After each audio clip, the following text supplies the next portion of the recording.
It's May 19, Ukraine Media Center current form continues its operation. My name is Vasil Samokhvalov, and now we will be talking about the Ukrainian agrarian sector, specifically about the grain deal, Ukrainian export of grain, and we will be talking to Denis Marchuk, Deputy Chairman of the Ukrainian Agrarian Council. Good afternoon, Mr. Denis. Good afternoon.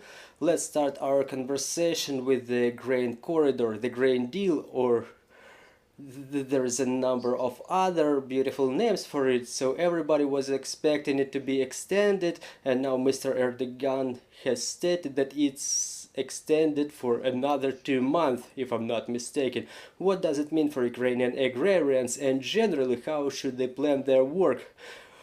Well, thing the things that were going for the last month, the attention to the statements of Russians that they said that the grain deal would be extended for 60 days instead of 120 days as contemplated by the agreement. It resulted in long negotiations, and now we've seen that the Istanbul Agreement is still in effect. It was signed again in the spring, and now this Istanbul Agreement continues its operation until the midsummer. Russia insisted on the term of 60 days, but a part of that, they were putting a lot of their conditions on table for continuation of operation of the grain corridor. But our partners, including United Nations and Turkey, insisted that at the moment of operation of the agreement, we cannot change any rules. And we achieved certain consent on political level, and starting from May 18, we extended the effect of the Istanbul agreements. It's not so easy because now we have certain deterrents in terms of exit and entrance of the ships to the Black Sea basin, and until today there were problems with the vessels which were incoming through Bosphorus for loading. It was known from the statements of the Minister of Infrastructure and Development that Russia agreed to allow only the ships only to 2 ports, the ports of Odessa and yet another one, sorry, I forget it. And since that moment, we expect the corridor to start operating to the full extent for both entrance and exit. But I want to emphasize that there were no relief in terms of sanctions against Russia, according to the agreement. But we know there was some easing on part of Turkey. We know that there were about 29 vessels in the port of Mykolaiv which were owned by Turkish companies, and the Turkish companies expect those vessels to be able to leave the port of Mykolaiv, which would allow other vessels to enter the port of Mykolaiv. But now there are only talks about the exit of Turkish vessels from Mykolaiv. So we hope that the next 2 months will be more productive than the previous month in terms of export, because the previous 2 months were insufficient in terms of export. Only 65 vessels were able to go through the grain corridor, to exit from the grain corridor. And I think that the biggest task for the next 2 months is to continue the export of those residues that we have in Ukraine. It's about 10 million tons according to the preliminary estimates.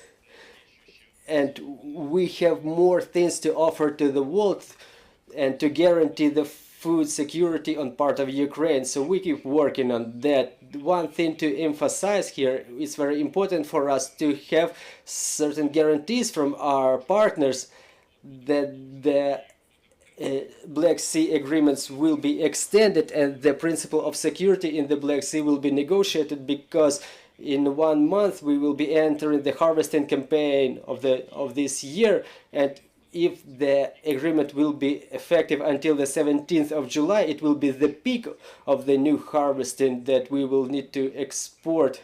And if the grain initiative is not extended, it will result in losses for Ukrainian agricultural manufacturers, which in its turn is resulting in lack in loss of proceeds by the Ukrainian agricultural manufacturers and loss of foreign currency proceeds, and the situation will be reminding us of the previous year when the Ukrainian agricultural manufacturers were in significant losses.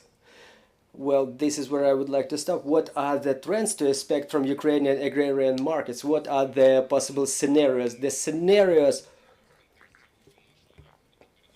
are to continue our activities in the corridors of solidarity.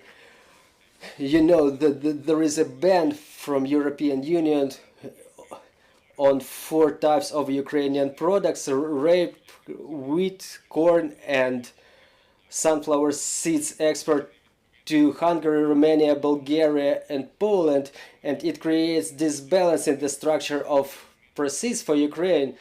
Meanwhile, all of those countries were mostly used as a transit countries. Still, losses resulting from such activities already reach the figure of 200 million euro. So the resolution will be in effect until the 5th of June, but we are hearing signals from our neighbors that they will insist on extension of that ban until the end of 2023, and even notwithstanding the fact that other types of products can be exported with transit, we still observe some delays in the borders with Poland. Poland tries to suspend the transit, and us as an Agrarian Council of Ukraine, we're addressing the ambassador of European Union in Ukraine to influence on the events developing around Ukrainian export, because they're in contrary to all the standards. For example, they try to increase the phytosanitary control while it's not being spread over the transit, and it again results in losses by our agricultural manufacturers. And in terms of Black Sea exports, there may be demarches on part of Russia, and their statements about the withdrawal from the grain deal. Us as a state, we continue negotiating the important plan to have insurance guaranteed for those ships which will want and which will be daring to enter the Black Sea bases, even given the withdrawal of Russia from the grain deal, and Ukraine undertakes the financing of those risks. So during the second wave of the full-scale invasion, we had guarantees from the government in terms of insurance, and it worked perfectly back then. I hope we are not going to reach that point, and we will continue working with our partners within the framework of the agreement, because the United Nations and Turkey assist to the maximum extent to support the food security and to continue exports from Ukraine. Well, you've touched upon the topic of exports through the countries of European Union, so why is it happening this way? And what is the rational solution to this situation? Well, you know, there is very little rationality in decisions like that. In the European Union, there are already 12 ministers of agrarian policy to European Commission.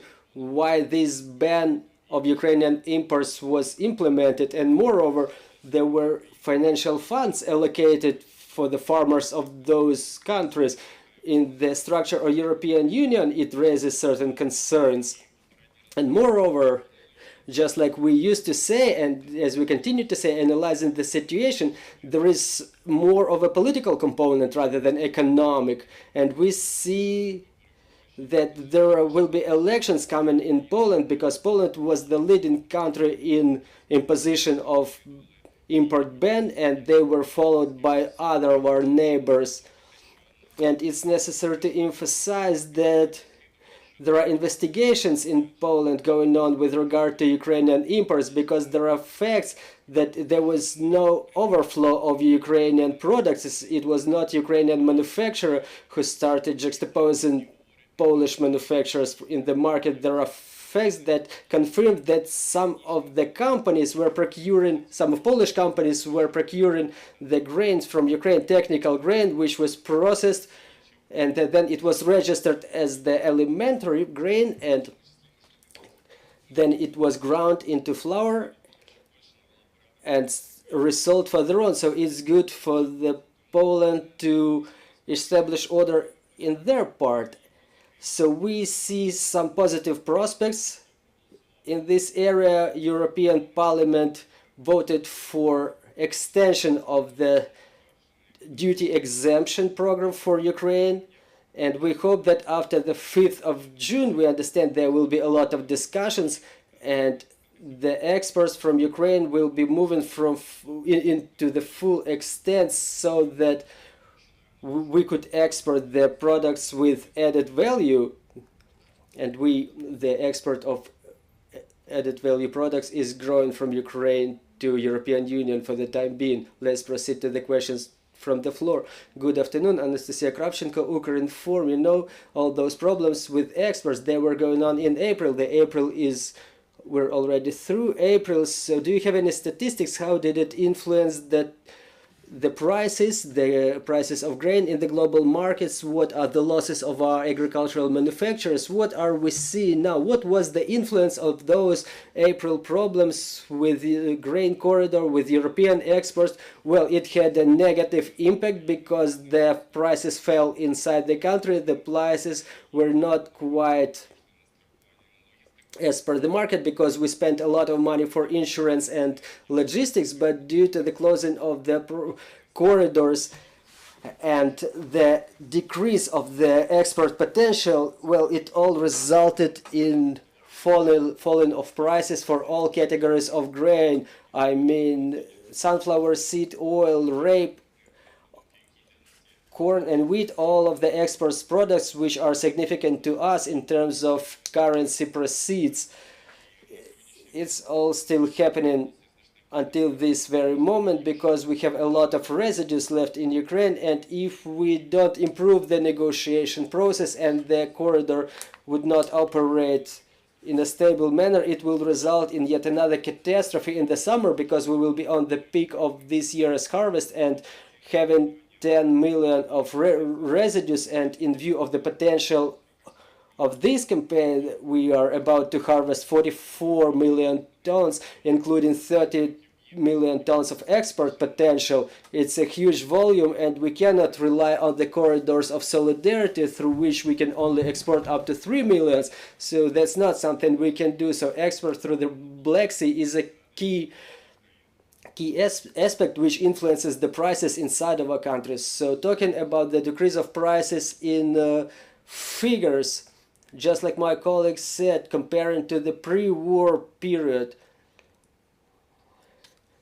the period before the beginning of the full-scale invasion, what are the figures now? So comparing to the period before the full-scale invasion, the global prices grew because of our inability to exercise exports to the full extent. For example, the ton of grain, well, in the foreign market, it was costing up to 400 euro, and now the prices fell down, and inside of the country, 1 ton of grain costs a little bit more than 6,000 hryvnias. And for example, we could sell it in any neighboring country at around $300 per ton. So you see the difference. If the cost is 12,000 hryvnias outside, it's 6,000 inside. So this reflects the inability of Ukrainian business to be competitive under conditions of permanent pressure which has been exercised due to the war.